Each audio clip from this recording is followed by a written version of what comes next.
wheel on the wagon is broken. There's a sign on the ranch for sale.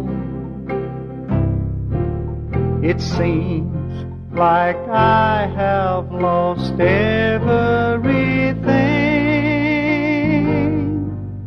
but I know that all is well.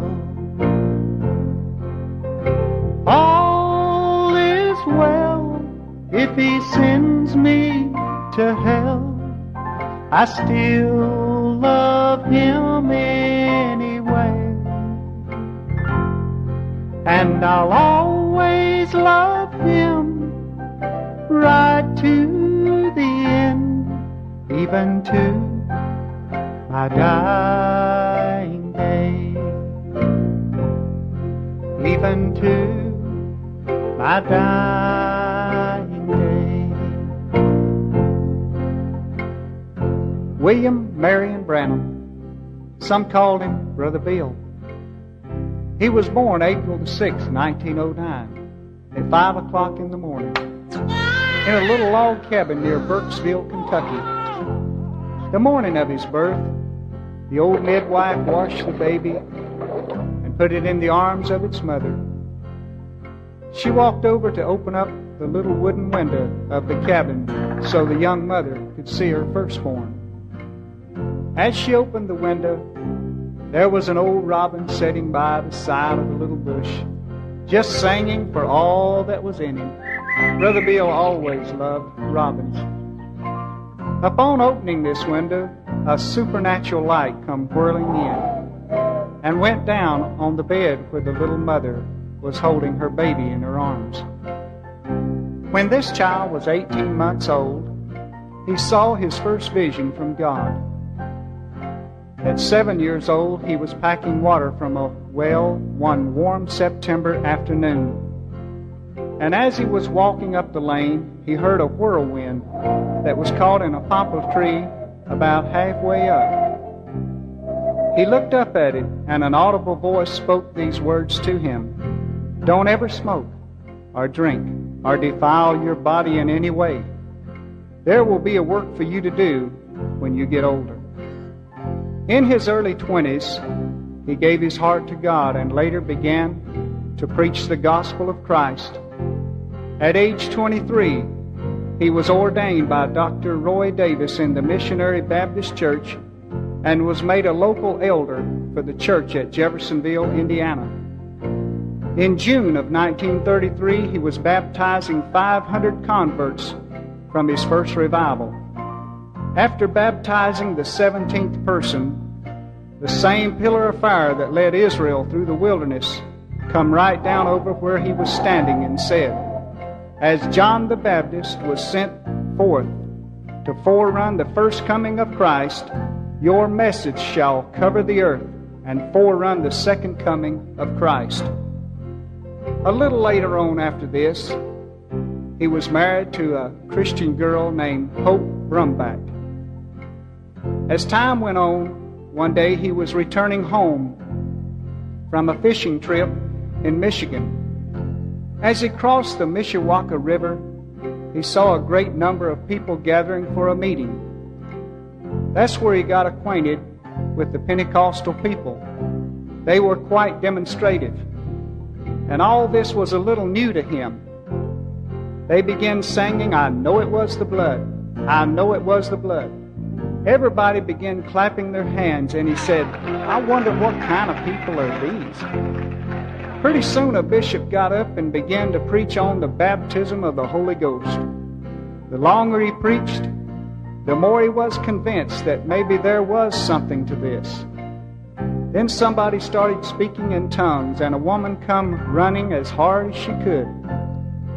Then they all got up to running.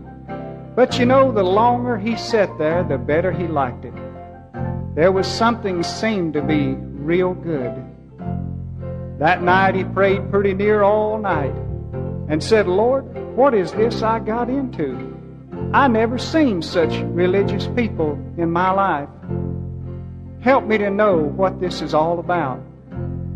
Lord, if these are the people that I have always wanted to find, that seem so happy and free, you give me favor before them. And God granted that request, for the next morning at the meeting he was asked to come to the platform to bring the morning message.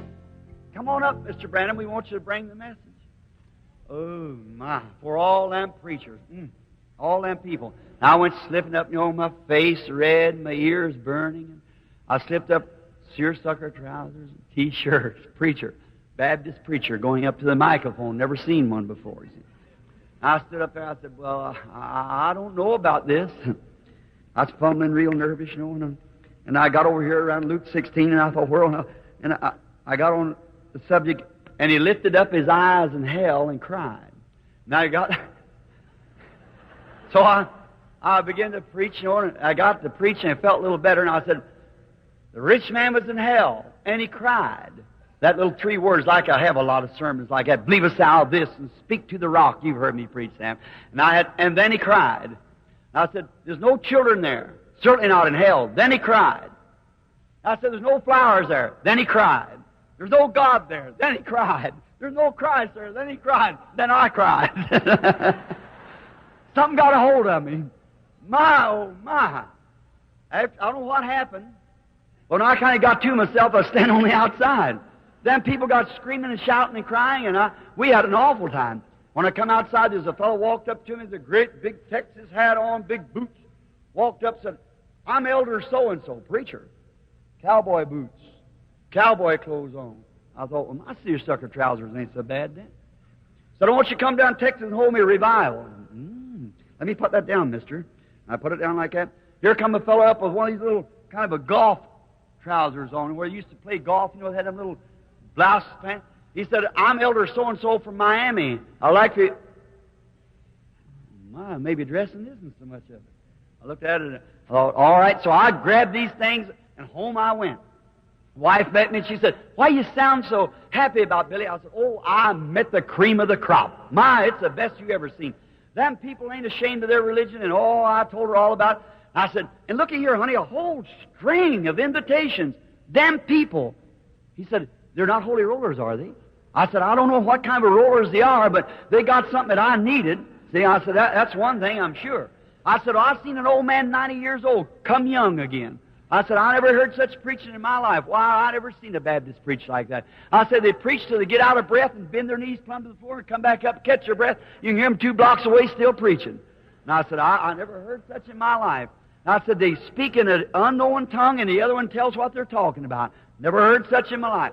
I said, will you go with me? She said, honey, when I married you, I will stick with you until death shall separate us.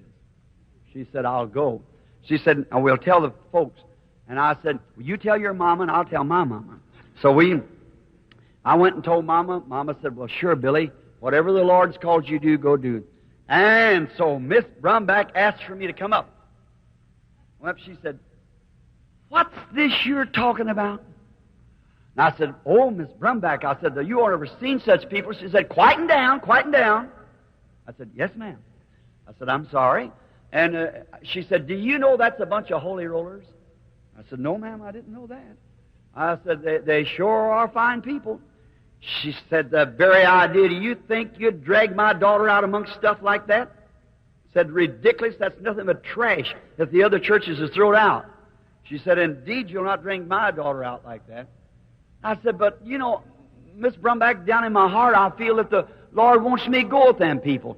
She said, you go back up to your church until they're able to afford a parsonage for you and act like a man's got some sense. Said, you're not taking my daughter out through there. I said, yes, ma'am. I turned around, walked out, and Hope started crying. She come out, she said, Billy, regardless of what Mama says, I'll stay with you. Bless her heart. And I said, oh, that's all right, honey. And I just let it go. She wouldn't let her daughter go with such people as that because it wasn't nothing but trash. And so I just kind of let it go. It was the worst mistake I ever made in my life. One of the worst.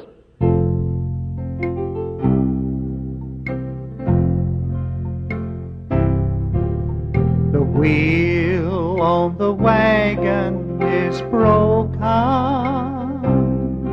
There's a sign on the ranch for sale. After a few years went by, God blessed their home with two lovely children, a son named Billy Paul and a daughter named Sharon Rose. And one day there came up a flood in 1937 on January the 27th in Jeffersonville, Indiana. A high water mark of 22 feet was set at the corner of Court and Spring Street. Brother Branham prophesied 6 months before that this flood would come and reach the height of 22 feet over Spring Street. But what he didn't know was the dark period of his life that would come with the flood, and was responsible for the death of two of those that were the dearest to him in all the world. His wife became very sick with pneumonia, and later TB had set in. One night, while he was on a patrol, he received an important call. One day I was on patrol and I had my radio turned on, and I thought, I heard him say, make a call on the radio, said, for William Branham, wanted at the hospital at once, wife dying. I rushed back to the hospital as quick as I could, turned on the red light and the siren and took off. And then I got up at the hospital and I stopped running, coming down through the hospital. I seen a little buddy of mine that we fished together, we run together as boys. Sam Adair, Dr. Sam Adair, he's the one that was the vision come not long ago and told him about the clinic. And he said if anybody doubted the vision, just call him collect if you want to know about whether it was right or not. And so then here he come out like that and he had his hat in his hand. He looked at me and he just started crying. And I run up to him, throw my arms around him, he put his arms around me, he said, Billy, she's going. He said, I'm sorry, I've done all I could do. I've had specialists and everything. I said, Sam, surely she's not going. He said, yeah, she's going. And he said, don't go in there, Bill. And I said, I've got to go in, Sam. He said, don't do it. Don't, please don't. I said, let me go in. He said, I'll go with you. I said, no, you stay out here. I want to stay with her in her last minute. He said, she's unconscious. I walked in the room and the nurse was sitting there and she was crying because she and Hope was schoolmates together. And so I looked over and she started crying, put her hand up and started walking over. I looked over and shook her. There she was. She had went down from about 120 pounds to about 60. And I shook her. And if I live to be 100 years old, I'll never forget what happened. She turned over and those great, big, pretty eyes looked up at me. She smiled. She said, why did you call me back, Billy? I said, honey, I just got the cast. I had to work. We was way in debt and hundreds of dollars a doctor bill and nothing to pay it with. And I just had to work. And I'd seen her 2 or 3 times a day and every night. And then when she was in that condition, I said, what do you mean call you back? She said, Bill, you've preached about it, you've talked about it, but you don't have no idea what it is. I said, what are you talking about? She said, heaven. She said, look, she said, I was being escorted home by some people's man or women or something that was dressed in white. And she said, I was at ease and peace. She said, big pretty birds flying from tree to tree. She said, don't think I'm beside myself. She said, Billy, I'm going to tell you our mistake. She said, sit down. I didn't. I knelt down. Took her hand. She said, you know where our mistake is? And I said, yes, sweetheart, I do. She said, we should have never listened to Mama. Them people were right. I said, I know it. She said, promise me this, that you'll go to those people. I said, because they're right. And she said, raise my children like that. And she said, I want to tell you something. She said, I'm dying. I said, I don't dread going. Said, it's beautiful. She said, the only thing I hate to leave you, Bill. And I know you got these 2 little children to raise. She said, promise me that you'll not stay single and let my children be pulled about from pillar to post. That's a sensible thing for a 21-year-old mother. And I said, I can't promise that, Hope. She said, please promise me. Said, one thing I want to tell you. Said, you remember that rifle? I'm just crazy about guns. And she said, you wanted to buy that rifle that day and you didn't have enough money to make the down payment? I said, yes. She said, I've been saving my money, my nickels, to try to make that down payment on that rifle for you. She said, now when this is over and you go back home, look up on the duofold, or the folding bed, under that piece of paper on top, and you'll find the money there. She said, promise me that you'll buy that rifle. You don't know how I felt when I seen that $1.75 in nickels laying there. I got the rifle.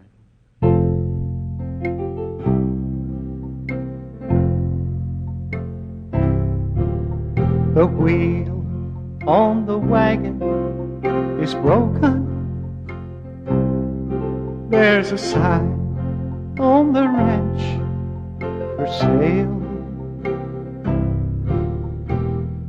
Billy continued to talk to his wife, holding her hands until the angels of God packed her away.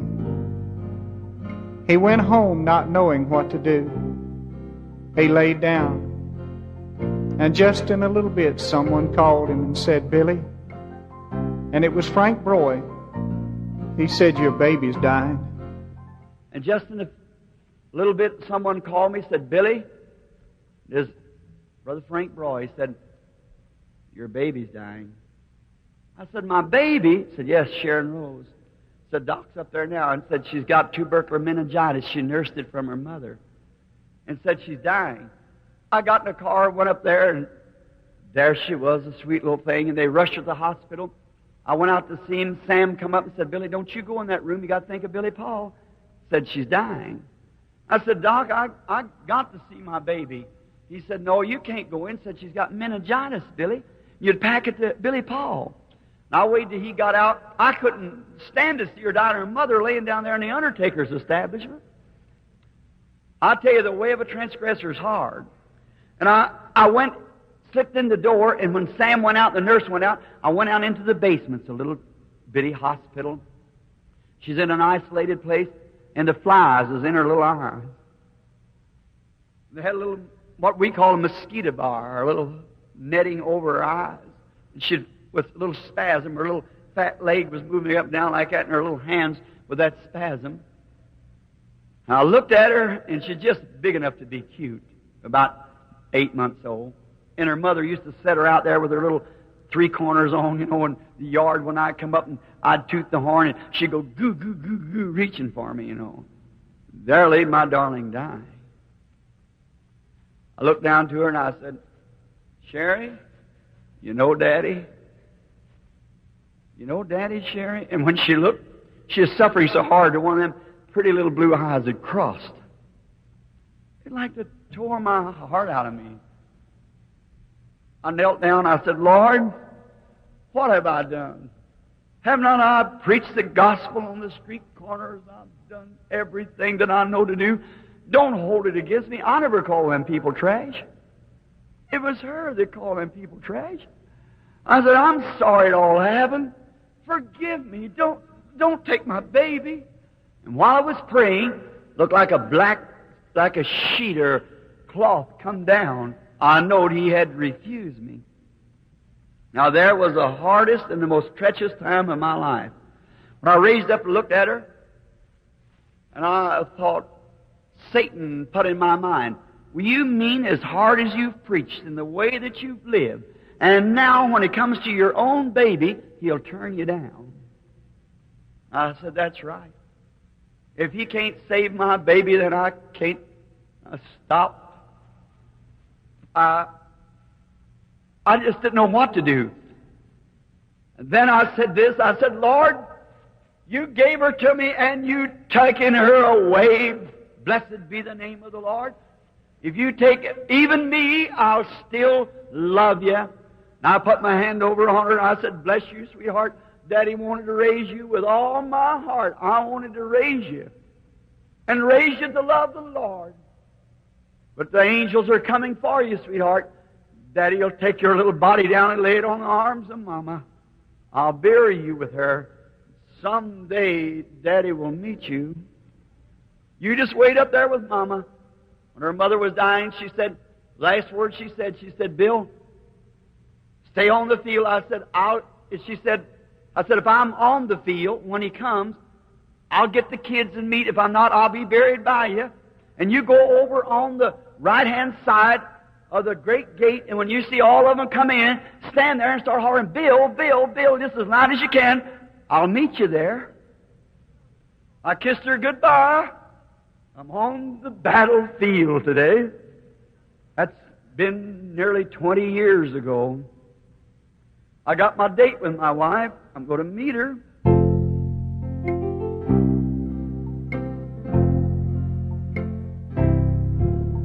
The wheel on the wagon is broken. There's a sign on the ranch for sale. It seems like I have lost everything, but I know that all is well. All is well if He sends me to hell. I still love Him anyway. And I'll always love Him right to the end, even to my dying day, even to my dying